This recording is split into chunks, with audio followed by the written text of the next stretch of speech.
The number one pain when starting a Shopify store is not all the hard work that you've put in to learn all the tips and the tricks and get it up and running. The hardest part of running a Shopify store is the time you need to wait from when you press the go button to when you get your first sale. And I don't mean the first sale from your friends or your family. I mean the first sale from a stranger. That's the most painful time. And I should know, I've been in e-commerce for over 15 years and I've worked on hundreds of stores. In fact, I've helped over 200 people in the e-commerce academy launch their stores. So I get how you're feeling. So in today's video, I want to try and take that pain away. And I want to give you the shortcut from when you press go to when you get that first sale, and the tips and tricks and the things that I've learned from launching e-commerce stores. I'm talking step by step. I'm going to give you advice on how to choose a theme. I'm going to give you the tips on how to optimize your product page for the best conversions possible. I'm going to give you tips on the right traffic to choose that's going to get you sales fast. And I'm going to give you tips on how to run your store. So if you're interested in shortcutting the time from when you go live to getting the first sale from a stranger, this is going to be the video for you. But before we get started, I want to ask you a tiny favor. When I look at the stats of all my YouTube videos, 80% of the people that watch videos are not subscribed. So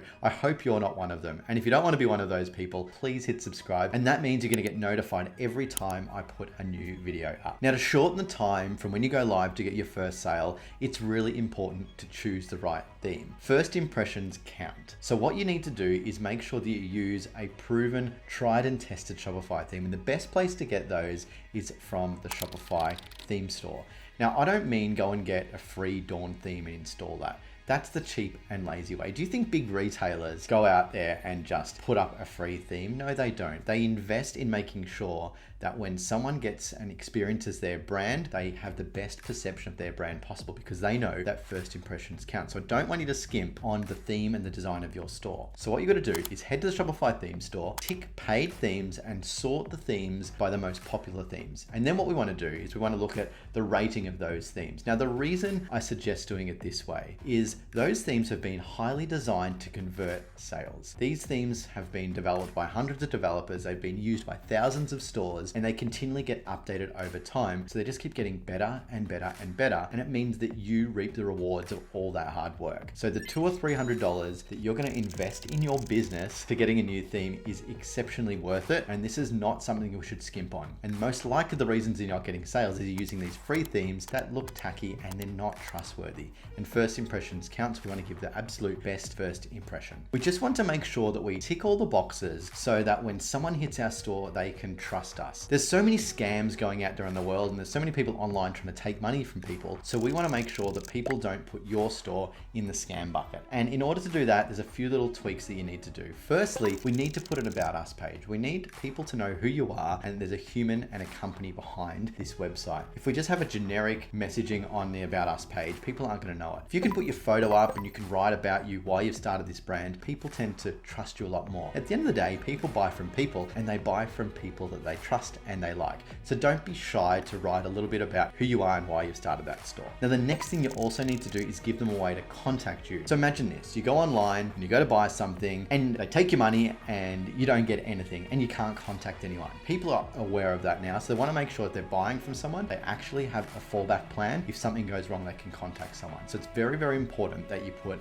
your contact details like an email address, a phone number if you can, a physical address, a contact form. The more information you have there, the better. And in fact, when you're running Google ads, Google needs all these things in there anyway. And they do that so that they make sure that the people that are advertising on Google aren't a scam. And then the final thing is we want to make sure that on our site that we have a really clear shipping and returns policy. People want to know how the item's going to get to them. Is it a trustworthy sender? If they get it and they don't like it, how do they get their money back? How do they return it? How do they refund it? So by having a good shipping and returns policy, you're removing all the risk from people actually buying from you. They know that if they buy from you and something doesn't go well, they can contact you via the contact form. They know who you are because you're About Us page and they know that you have a returns policy. We need to get that all sorted before we can ask someone to give us some money. Now, the next thing you need to really think about is where we're going to navigate our customers to. So the role as an e-commerce entrepreneur is to get a visitor from somewhere else and get them to your product page, click add to cart and buy. Now, the biggest mistake I see people make when they set up their store is they don't think about the navigation or the way the person flows through the store. And I often refer to IKEA in this concept. So for those of you that have been into IKEA, they force you down a certain path. You walk into the IKEA store, there's only one entrance and there's only one path you can follow. And what that path does is it strategically takes you through the store all the way out right to the cash registers. Okay, you can't even get to the food court without going through the cash registers. And they do that strategically because they want to get you from the start of the store to the checkout in the clearest, less distraction path possible. And the same applies to your e-commerce store. So what I want you to do is make sure that wherever you send the person, they have a clear path to product. And what I mean by that is on your homepage, we need to make sure we have a clear navigation. That in the navigation, that drives them down the aisles.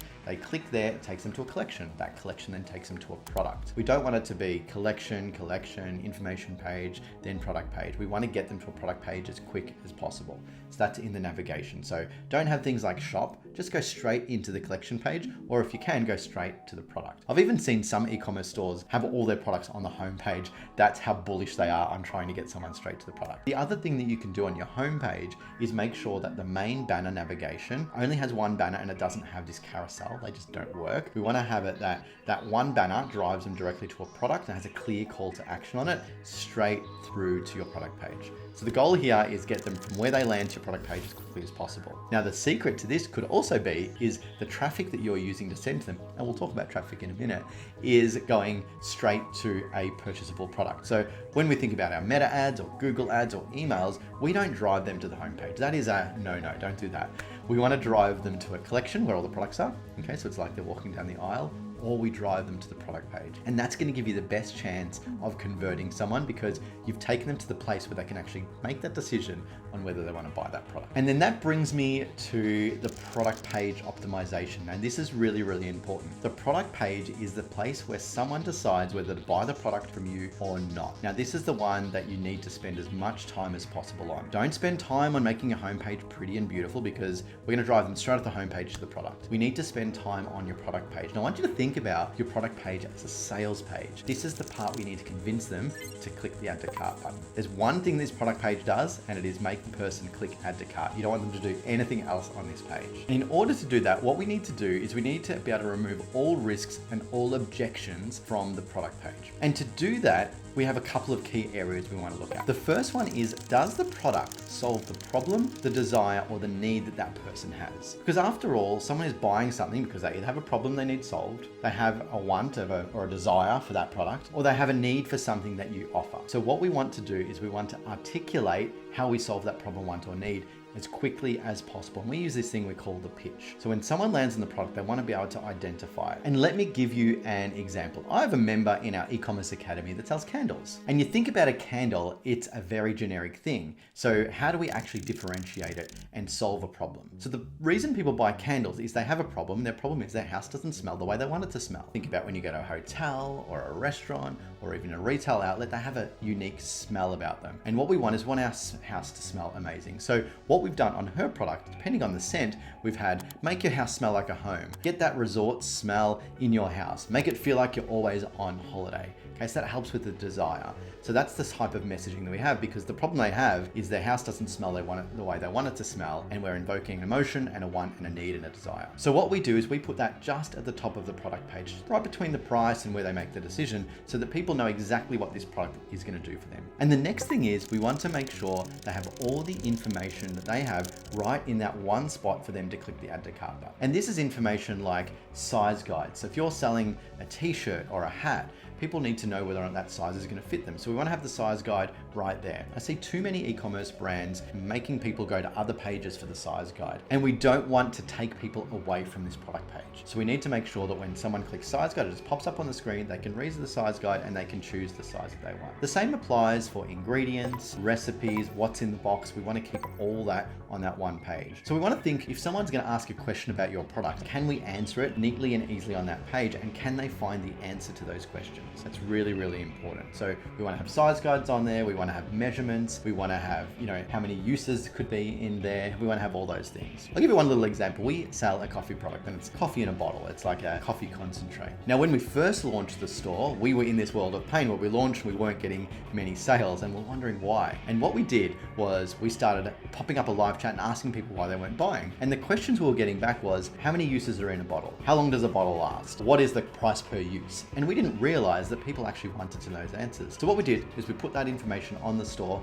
and within a day we started making sales because we answered the questions that they had, and we answered the questions that were stopping them from buying from us. We were removing any objections for them. Okay, so we want to make sure that we're answering any question that is going to stop them from buying. Now, the next thing you need to do is add in something called social proof. Now, social proof is proof that other people are buying your product and proof that other people like your product. You see, we're all sheep, right? Think about when you're going through the mall and you see a huge queue out the front of a store. You want to get in that queue because you don't want to miss out on anything. The same applies to e-commerce. We want to have these virtual queues, or we want to have these virtual communities around it. And so the way we can do that is making sure we have product reviews. So we want to install product reviews in our store. Now, the secret to this is we need to get reviews in there because there's no point having 0 reviews on a new store. So what we've done is we send out 10 to 20 samples out to our friends and family. We send it through the Shopify store and we get them to use the product and give us legitimate reviews on the store. And that means that we're backfilling the reviews so that when a new customer goes there, they see that there's reviews there and they're not the first buyer. They don't want to be the first person to take the risk. They want to see that other people have bought it and that they like it, they love it, and they've given the feedback. Now, the next thing that's really, really important is the images and the videos that you have of that product. Now, the way to do that is we want to make sure we have a front photo, a side photo, a back, a detail shot. We even want to show photos of the product in use. If we just have a front photo shot, then people aren't going to really be able to get into the detail. We want it to be high quality and we want to make sure that people can get every angle so that they know they're making the right decision. Now, Amazon really spearheaded this. And if you've ever listed anything on Amazon, you'll know that they require at least 5 photos.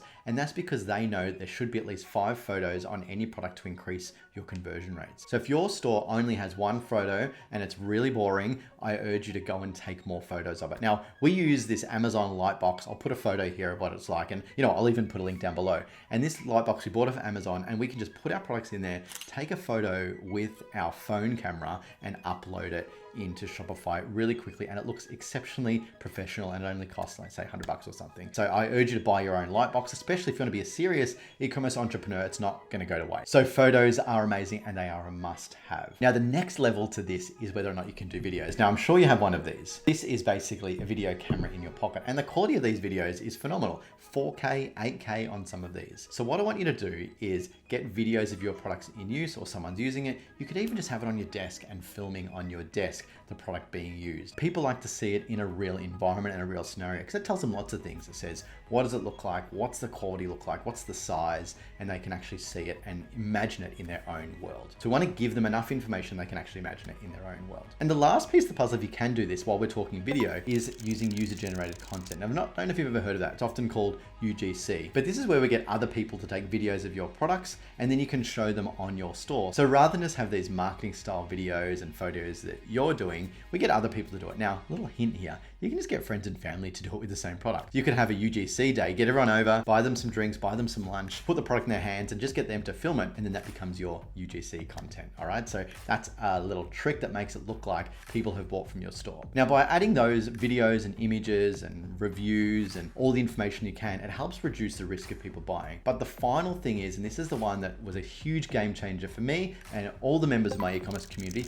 is adding a risk-free trial or some sort of guarantee. Think about this. You got to buy something online and you look there and it says 14-day trial or 14-day risk-free money-back guarantee, right? It's not very compelling. If you're only going to back something for 14 days, is it really good quality? Are you really going to trust it? So what we recommend is adding as long a warranty and a trial as possible. And don't be worried about people sending it back. Because really, if your product is that good, you shouldn't be worried about them sending it back anyway. We had one member of our community and they sell this steel piece of machinery, or like it was like a table type thing. And they made it by hand and it was made of steel. And I asked them once, I said, how long do you think this thing will last? And she's like, it'll last 100 years. So I said, why don't we put a 99-year guarantee on on our product page. And you know what happened? Conversion rate almost doubled overnight just by putting that in there. Because people thought, well, if it's got a 99-year guarantee, all my risks are taken away, right? I can buy this thing, it's gonna work, I know it's gonna be great quality. Okay, so what we're doing basically is we're signaling to the customer that this thing is great quality, we stand by it, and if something goes wrong, you know what, we'll give you your money back. So they're the main things that we talk about when it comes to around that add to cart button. Okay, so these are all the things that are gonna help someone say yes to clicking add to cart, removing all the no's. Now we can do some supporting information also on our product pages. So what we like to also do is add the reviews to the bottom of the page, but we also like to add in things called frequently asked questions. All Shopify themes have these, especially if you're using a paid one, where we can add in frequently asked questions to the bottom. You would have seen them, they're like these accordions. Now sometimes people have additional questions that come into play, and I want you to think about if you're in a retail outlet and someone was in picking up your product off the shelf and they're asking you questions. What questions are they going to be asking you? These are the ones we put in the frequently asked questions bucket, okay?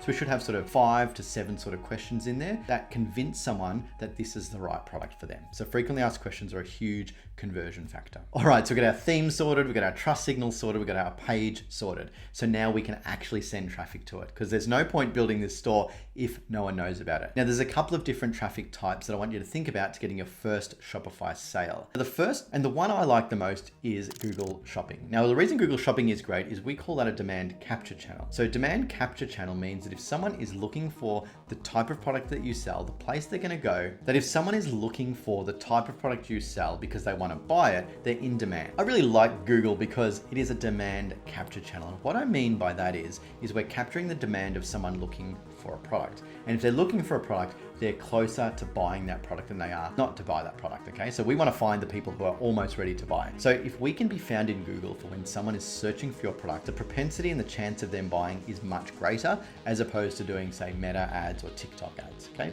So Google is a demand capture channel. And the cool thing is, it's really easy to set up. In fact, I've got a video just here that tells you exactly how to set up Google Performance Max campaigns, which are shopping-based campaigns, quickly and easily. So that's the next thing you need to do, set up a Google Ads campaign, and you need to spend at least 20 to 30, if not $50 a day on this campaign, because we want to get as much traffic to our store as possible so we can get our sale as quickly as possible. I always say that if you want to get sales now and sales fast, you're going to have to pay for them. If you want to get sales slow, which no one ever does, but if you're prepared to wait for sales, then we're going to use other strategies. And the slowest strategies to get sales are things like email marketing and SEO. All very effective strategies. It just means that you're not paying in money to get customers, you're paying in time to get customers. You see, SEO is great. In fact, I have the #1 ranked SEO video on YouTube. You can also watch that here.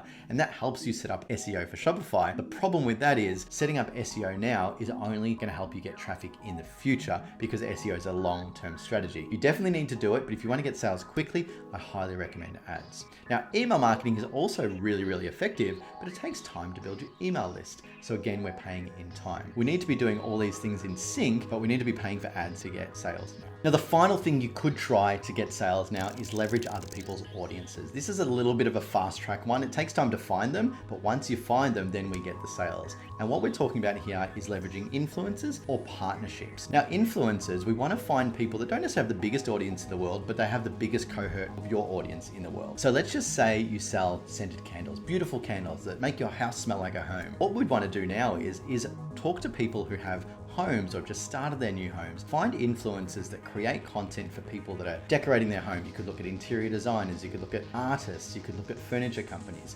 How can you get in front of their audience? They won't sell the same thing as you, but they have an audience that buys the things that you want. So we want to find influencers and brands that are like that. Now, working with brands, you might want to run competitions with them. You might want to send emails to their list. You might just want to have a relationship where if one of their visitors buys something from your store, they get a commission. So this is where we use other people's audiences, and that is a real shortcut. And then you can also build your own audience. This is where social media comes in. Create a social media channel on Instagram and TikTok, and what you need to do is pump out content every single day. We can't just put a post up once a week or a reel every now and then. We need to start building momentum and start growing and start getting followers. We want to build our audience, and we just want to learn what people want to buy from. So hopefully that's helped you get your first sale. If we want to do a bit of a recap, we want to make sure we have a trustworthy theme. We want to make sure that when someone gets to our store, they get to the product page as quickly as possible. We want to remove all the objections and all the risks from the product page. We want to give them a clear path to get to the checkout. We want to use a traffic source that gets customers now, not later. And we want to use a traffic source that captures demand, not creates demand. And then we want to look at whether or not we can use other people's audiences so we can get sales now while we're building our audience in the background. Now, obviously, if you follow this video and you follow those steps, it's going to get you your first sale quicker. If you do want some help, I do run the e-commerce academy. We work with e-commerce entrepreneurs and take them through all those steps, but we show them exactly what to do, how to do it step by step, look over their shoulder, and we show you inside our stores and the hundreds of other people's stores that we look into. So you can just pick up those strategies and plug them directly into your store. We come with templates and frameworks and everything you can imagine so that we can shortcut the time of learning from YouTube video world, which is this world, to actually getting it done, getting your sale, and realizing your e-commerce entrepreneurial dream. So I'll put a link down below if you want to join the e-commerce academy. I'd love to have you in there and help you grow your store. In the meantime, got lots of videos that are floating up around here that's going to help you get where you want to go.